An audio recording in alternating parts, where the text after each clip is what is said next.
नमस्कार दोस्तों, आज बात करने वाले हैं इंदिरा गांधी और नरेंद्र मोदी में जो सोशल मीडिया पर चल रहा है।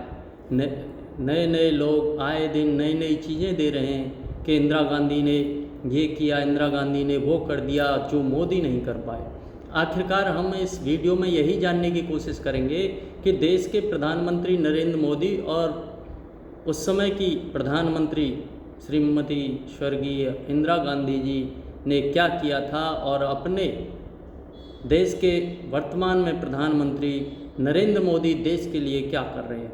इस विषय को देखिएगा, सुनिएगा और अच्छा लगे बुरा लगे वैसा अपना अपना कमेंट करिएगा, जिससे कि पता लगे आखिरकार आप लोगों की क्या राय है। सबसे पहले इंदिरा गांधी ने जो हमला किया भारत की सेना को लेकर के, भारत की सेनाओं को पूरा पाकिस्तान को हमला करते हुए रौंदते चले जाना, और उस समय भारत ने अपनी ताकत दिखाते हुए, इंदिरा गांधी जी ने अपनी ताकत दिखाते हुए पाकिस्तान को दो भागों में तोड़ दिया, जिसका दूसरा नाम बांग्लादेश है, और पाकिस्तान अपनी जगह टूट करके दो भागों में बिखर गया।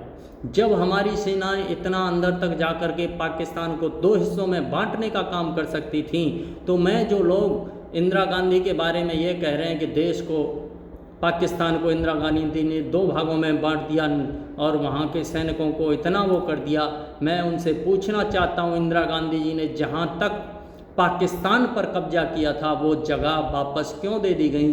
पीओके को अपने अंदर क्यों नहीं मिलाया गया? इस प्रश्न का जवाब वो लोग नहीं दे पाएंगे, क्योंकि इस प्रश्न का जवाब वो लोग देंगे तो जिस मंशा के साथ आज तक कांग्रेस इस देश को चला रही थी, वो मंशा उनकी ख़त्म हो जाएगी। वो लोग उनसे रूठ जाएंगे, वो लोग उन्हें वोट देना बंद कर देंगे। कारण यही थे कि इंदिरा गांधी ने पीओके को और अपनी सेना को जहाँ थी वहाँ से वापस बुला लिया गया, और पीओके को जहाँ की तहाँ छोड़ा, वैसा का वैसा ही रहने दिया गया। आज तो हमने पीओके पर कब्जा भी नहीं किया, ना ही हम अंदर जा कर के अपनी सेना ने पाकिस्तान के किसी इलाके पर कब्जा किया। केवल हम अपनी मिसाइलों से और अपने एयरक्राफ्टों द्वारा उन पर जो हमले किए, हमने उनके अंदर घर तक जा कर के उन्हें मारा है। जहां वो अपने आप को सुरक्षित समझते थे उनको मारा है। कितनी बड़ी बात थी कि अपने घर में बैठ कर के ही हमने उनको नेस्तनाबूद कर दिया। हमें अपनी आर्मी को बॉर्डर पार करने की ज़रूरत नहीं पड़ी। ये इससे अच्छा और क्या होगा कि आर्मी की कैजुअलिटी कम से कम लोएस्ट क्वालिटी पर रही, हमारे जवानों की शहादत नहीं हुई। और अब बात कर रहे हो तुम इंदिरा गांधी ने ये कर दिया, वो कर दिया, मोदी जी ने ऐसा क्यों नहीं किया? ऐसा कर देना चाहिए था। आज सबसे बड़ा प्रश्न ये है कि इंदिरा गांधी और कांग्रेस आज तक सिर्फ एक तबके को लेकर के वोट के लिए, उन्होंने उसको खुश करने के लिए पाकिस्तान को दो भागों में बांटने के बाद पीओके और पूरी जहां तक कब्जा उस पाकिस्तान पर था वहां से अपनी पूरी सेना को वापस बुला लिया गया। और वापस बुलाने के बाद, पूरी सेना वापस आने के बाद, जैसे ही सेना को वापस बुलाया जाता है, पीओके सब कुछ छोड़ करके इंदिरा गांधी जी अपनी सेना को वापस अपने देश बुला लेती हैं और देश को, पाकिस्तान को दो भागों में तोड़ दिया जाता है। तो इससे सिर्फ एक तबके को खुशी मिलती है, वो तबका था उस अल्पसंख्यक वोट पाने के लिए आज तक कांग्रेस केवल ये सब चलती रही। और आज भी इंदिरा गांधी वीएस मोदी चल रहा है कि इंदिरा गांधी ने ये कर दिया, मोदी ने ये कर दिया। इंदिरा गांधी केवल अल्पसंख्यकों का राग अलापने वाली कांग्रेस पार्टी थी जिसकी वो प्रधानमंत्री थी। आज देश के प्रधानमंत्री नरेंद्र मोदी ने उस अल्पसंख्यक राग को पिछले 55-60 साल के बाद ख़त्म करने की कोशिश की है, और उसका परिणाम है कि धारा 370 को ख़त्म करना, उसका परिणाम है वक्फ बोर्ड को ख़त्म करना, उसका परिणाम है 3 तलाक को ख़त्म करना। इंदिरा गांधी और प्रधानमंत्री मोदी की कहीं भी तुलना नहीं हो सकती।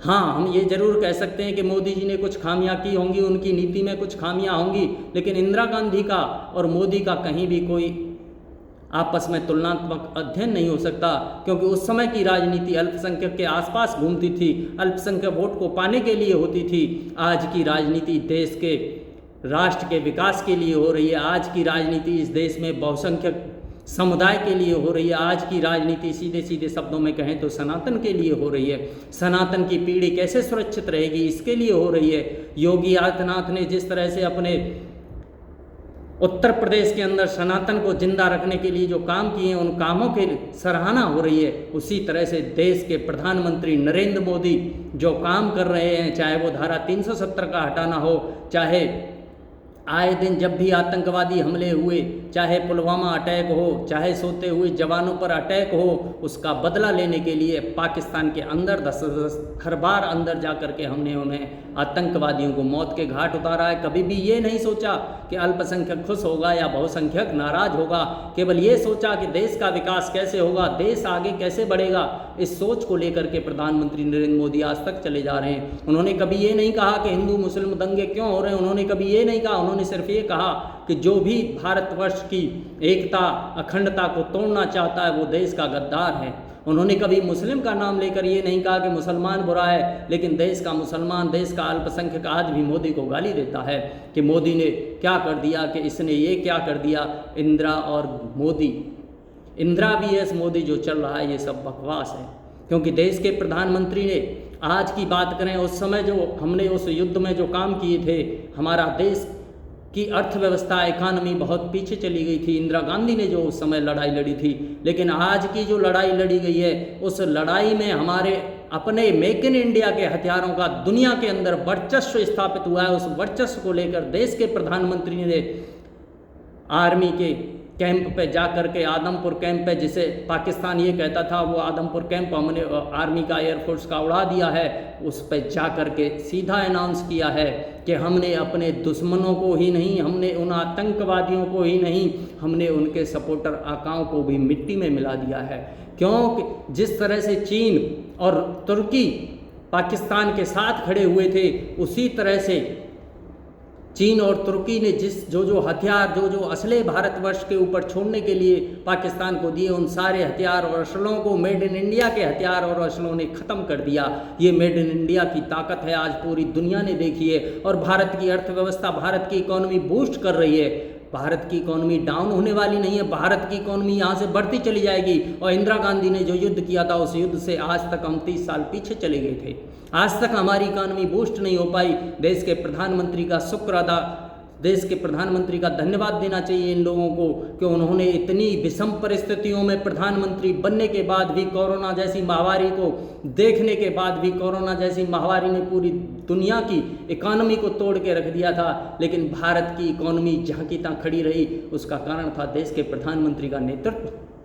लेकिन फिर भी कुछ लोग इंदिरा और vs मोदी कर रहे हैं, इंदिरा गांधी vs मोदी ने, इंदिरा गांधी ने ये कर दिया, वो सब गलत है। वो केवल इसलिए कर रहे हैं क्योंकि अल्पसंख्यक आज उनसे नाराज हो गया है। जो अल्पसंख्यक समुदाय था वो नाराज हो गया है कि कांग्रेस ने किस तरह से आकर के देश के प्रधानमंत्री नरेंद्र मोदी का साथ दे दिया कि हमला कर दो, पूरा विपक्ष आपके साथ है।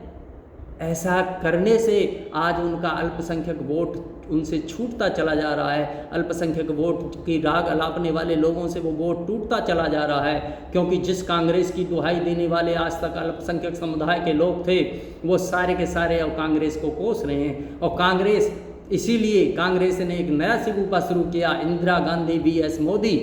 इंदिरा गांधी ने वो कर दिया था, इंदिरा गांधी ने पाकिस्तान के 2 टुकड़े कर दिए थे, लेकिन नरेंद्र मोदी पीओके भी नहीं ला पाए। मैं आपसे पूछना चाहता हूं, क्या हमारी सेना बॉर्डर पार करके, इंटरनेशनल बॉर्डर पार करके पाकिस्तान के अंदर गई थी? क्या हमारी सेना इंटरनेशनल बॉर्डर पार करने के बाद वापस आई थी क्या कहीं से? नहीं आई, न गई। तो फिर हम पीओके तक पहुंचे कहाँ? हमने पीओके पर कब्जा कहाँ किया? जो हमने पीओके नहीं लिया, पीओके पर कब्जा किया था इंदिरा गांधी ने, पाकिस्तान पर कब्जा किया था इंदिरा गांधी ने, जो वो सब कुछ छोड़कर वापस चली आई और अपना बैठे रहे, अपनी इकोनॉमी डाउन कर ली। अगले 30 साल तक डामाडोल, खेल खत्म।